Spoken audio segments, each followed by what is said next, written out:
In the annals of history, World War II stands as a testament to human conflict, marked by unspeakable cruelty and the rise of the Nazi regime, led by figures such as Adolf Hitler, Heinrich Himmler, and Hermann Göring.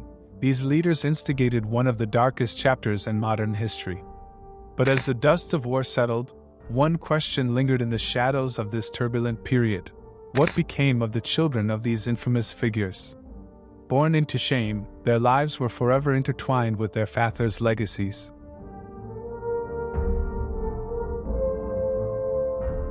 Nazi Germany, officially known as the German Reich from 1933 to 1945, was under the dictatorship of Adolf Hitler and his National Socialist German Workers' Party. This era, marked by the pursuit of aggressive expansionism and the horrific implementation of the Holocaust, saw leaders such as Hitler, Himmler, Göring, and others rise to infamy.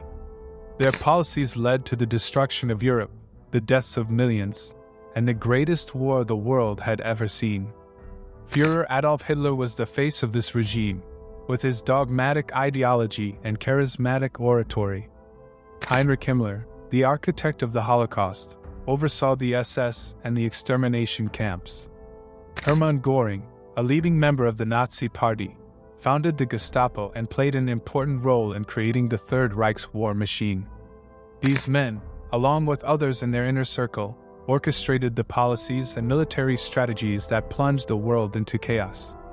As World War II came to a cataclysmic end with Allied victory, the lives of those within the Nazi hierarchy were thrown into turmoil. For the families of these leaders, especially their children, it marked a dramatic and irreversible turning point. No longer protected by power and privilege, they faced a new reality, one filled with the consequences of their parents' actions. Their future was now uncertain as they faced the burdensome legacy and scorn of a world struggling to heal from the wounds inflicted by their fathers. Among the upper echelons of the Nazi regime, several leaders had families, raising children in the midst of their rise to power. These children, born into families of immense influence and notoriety, would later find themselves navigating a post-war world that viewed them through the lens of their fathers' actions. Adolf Hitler, the central figure of the Nazi Party, is a peculiar case. Known for his vehement ideology and the catastrophic policies he set in motion, Hitler did not have any biological children. However, his marriage to Eva Braun in the final days of the war, and his close relationship with children like Goebbels and others in his inner circle paint a complex picture of his personal life. Heinrich Himmler, the chief architect of the Holocaust, was a father himself. He had two children, Gudrun and Heidi. Gudrun, who was particularly close to her father, grew up to be a prominent figure, often vocal about her unwavering support for her father's legacy, a stance that garnered significant attention and controversy in the post-war years. Hermann Göring, a leading member of the Nazi Party, had a daughter named Edda. Born into luxury and privilege, Edda's early years were spent in opulence, surrounded by the highest echelons of Nazi power.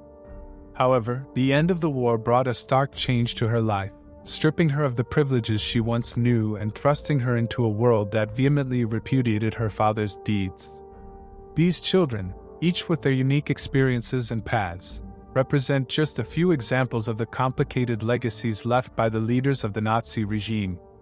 Their stories offer a glimpse into the personal dimensions of a historical narrative often dominated by political and military events. During the war years, the children of Nazi leaders lived lives that were, in many ways, completely removed from the realities of the conflict that engulfed the world. Protected from the front lines and isolated in environments of privilege, these children often experienced a childhood characterized by luxury and indoctrination. In estates away from the public eye, the children grew up in affluent surroundings, with access to the best education and care the Third Reich could offer.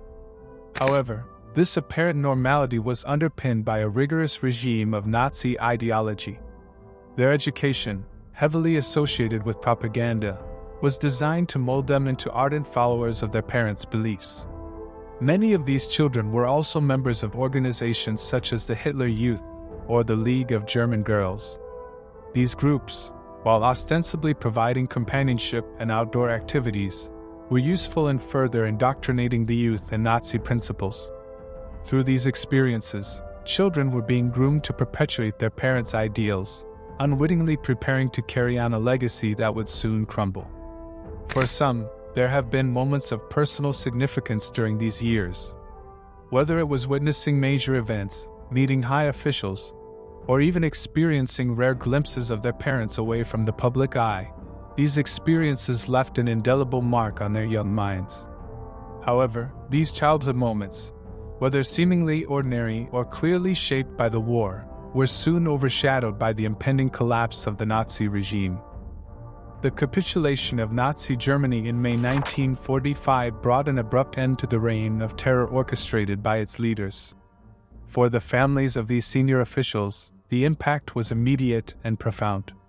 Having indulged in luxury and power, they now found themselves the targets of widespread resentment and faced the daunting prospect of navigating a world that held them partly responsible for the sins of their fathers. In the ruins of the post-war landscape, these children experienced a drastic change in their realities.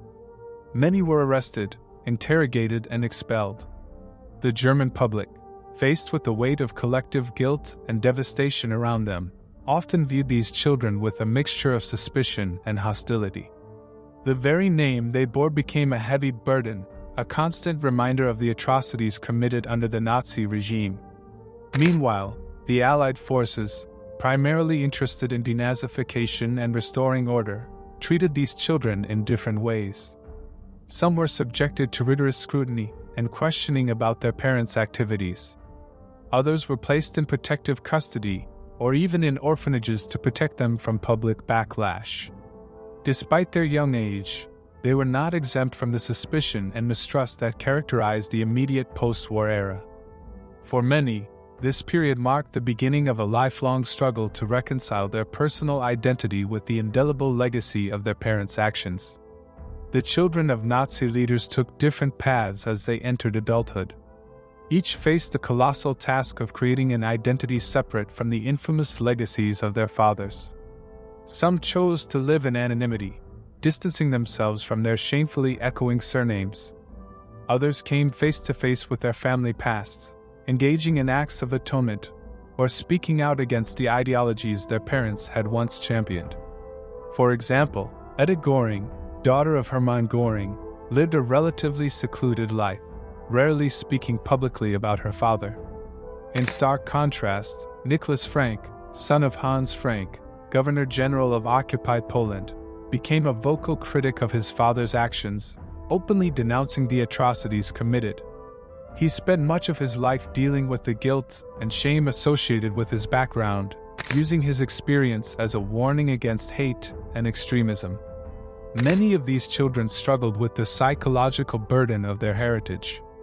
Then there was Martin Adolf Bormann, named after Hitler himself, the son of Martin Bormann, Hitler's private secretary. After the war, he turned away from his father's ideology, converted to Catholicism, and became a priest, dedicating his life to peace and reconciliation. They were born into families that were respected during the Nazi regime, but reviled after its fall. This dichotomy shaped their worldviews and personal choices. Some sought solace in private life, away from the public eye, while others used their experiences to educate and promote understanding, hoping to contribute to a world where the horrors of their parents' era would never be repeated. Their stories are a poignant reminder of how the shadows of history can linger long after events have passed, affecting the lives of generations. In their journeys, we find a complex mix of resilience, remorse, and an ongoing struggle for redemption and identity in a world forever marked by the deeds of their parents.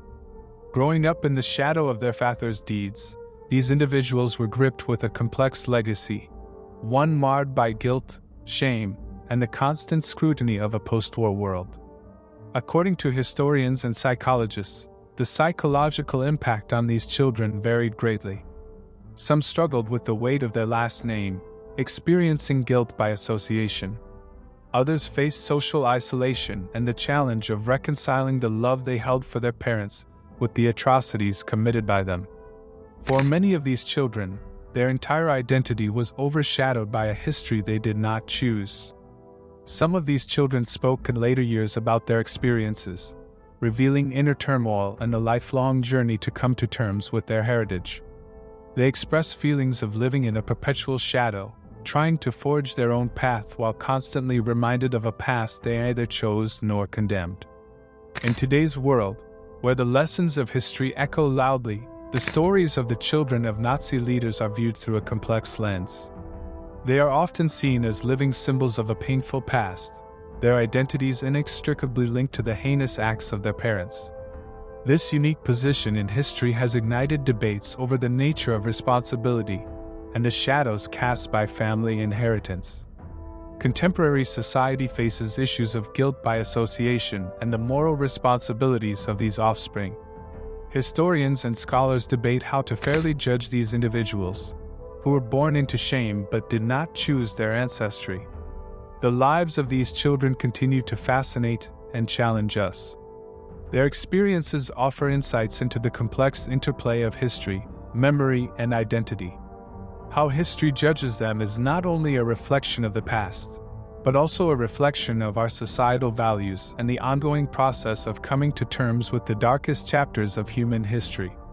From the crumbling ruins of the Third Reich to the ongoing search for understanding in our own times, these stories reveal the profound impact of history on individual destinies.